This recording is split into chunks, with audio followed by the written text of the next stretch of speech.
আসসালামু আলাইকুম গাইস, আশা করি সবাই ভালো আছেন। নতুন একটা আরও ভিডিও নিয়ে আসলাম।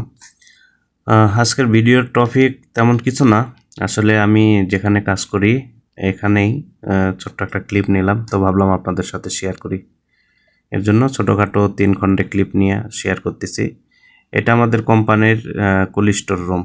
এখানে 4টা রুম আছে, 4টা রুমের ভিতর 2টা রুমে কোল্ড স্টোর। এখানে মুরগি রাখা হয়, প্যাকেট যত মুরগি এর ভিতর রাখা হয়। ঠান্ডা রুম, এই যে যেটা দেখতেছেন এটাই হচ্ছে কোল্ড স্টোর রুম।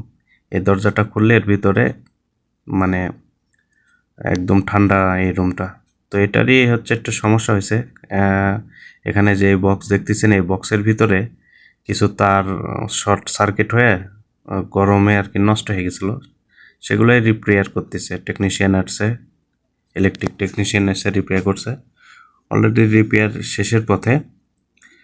তো এটাই আর কি ছোট ভিডিও করলাম। এই যে আমার হাতে যেগুলো তার দেখতেছেন, এই তারগুলো প্রচণ্ড হিটে লুজ কন্ট্যাক্টে নষ্ট হয়ে গেছে। তো আমি এরপরে অবশ্য এর ভিতরে কি রাখা হয়, কি কি প্রোডাক্ট কিভাবে রাখা হয় এই নিয়ে অন্য একটা ভিডিও করব। সে পর্যন্ত ভালো থাকুন। সালামু আলাইকুম।